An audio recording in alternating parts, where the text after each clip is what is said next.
حضرت انس رضی اللہ تعالی عنہ سے روایت ہے کہ رسول اللہ صلی اللہ علیہ وسلم نے فرمایا، اے لوگو، تم میں سے اس وقت تک کوئی شخص سچا مومن نہیں ہو سکتا جب تک میں اس کے نزدیک اس کے ماں باپ، اولاد اور تمام لوگوں سے زیادہ محبوب نہ ہو جاؤں۔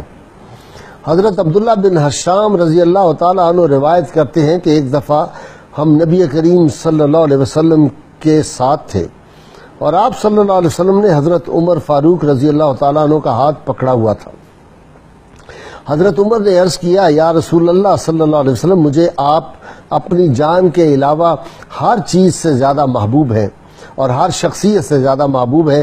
نبی کریم صلی اللہ علیہ وسلم نے ارشاد فرمایا، جب تک میں آپ کو آپ کی جان سے بھی زیادہ محبوب نہ ہو جاؤں، ایمان مکمل نہ ہوگا۔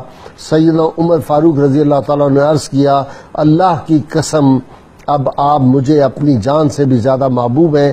اس پر آپ صلی اللہ علیہ وسلم نے فرمایا، اے عمر، اب تم کامل مومن ہو۔ ناظرین کرام، دنیا کی تاریخ اس بات کی گواہ ہے، دنیا میں کبھی غلام حکمران نہیں بنے، لیکن محمد عربی صلی اللہ علیہ وسلم کے دین کا یہ کمال ہے اور دامن مصطفیٰ صلی اللہ علیہ وسلم کا یہ کمال رہا کہ بلال حبشی ایک غلام اور غلام زادہ جو ہے وہ بارگاہ مصطفیٰ صلی اللہ علیہ وسلم میں آتا ہے تو پھر وہ مصر کا گورنر بن جاتا ہے، پھر وہ وزیر خزانہ بن جاتا ہے، اس منصب پہ ان کو فائز کر دیا جاتا ہے، اور پھر اس غلام کے قدموں کی چاپ جنت میں سنی جاتی ہے۔ ناظرین کرام، سلمان فارس سے اٹھ کے آتا ہے اور وہ اس عظیم ہستی کے اہل بیت میں شمار ہو جاتا ہے۔ صہیب روم سے اٹھ کے آتا ہے اور جو محبت اور تکریم اس کو بارگاہ نبی صلی اللہ علیہ وسلم اور ریاست مدینہ میں ملتی ہے، دنیا اس کا جواب نہیں لا سکتی۔ ناظرین کرام، یہ تسلسل تاریخ میں رہا، یہاں خاندان مملوک بھی آیا، یہاں خاندان غلاموں کی حکومت رہی۔ وہ جو علامہ نے کہا تھا نا کہ جب عشق سکھاتا ہے آداب خدا گاہی، غلاموں پر کھلتے ہیں اسرار شہنشاہی۔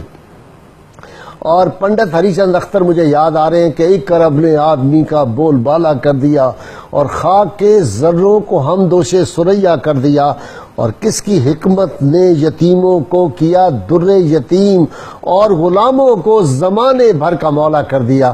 ناظرین کرام، آج ایک غلام جو تھا اس نے پھر مملکت جو تھی بر صغیر کی، یہ جو حکومت تھی، بر صغیر کی ریاست تھی، اتنا بڑا حکمران تھا، اور پھر کمال اس کا یہ تھا کہ نہ اس کی تہجد قضا ہوئی، نہ اشراق، نہ چاشت، نہ عوابین۔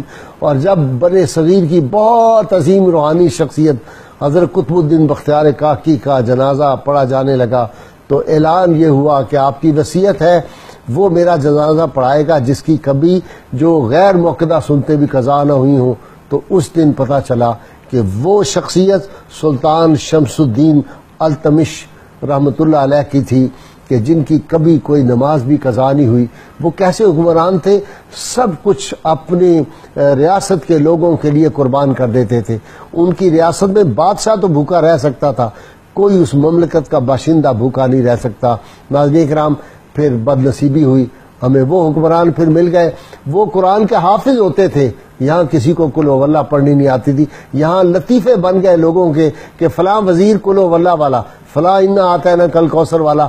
یہ صورت کلمہ نہیں صحیح آتا تھا۔ پھر وہ ہمیں حکمران بد نصیبی سے ہمارے نصیب میں آ گئے جو یہاں سے سارا مال لوٹ کے لوگوں کا باہر لے جاتے تھے۔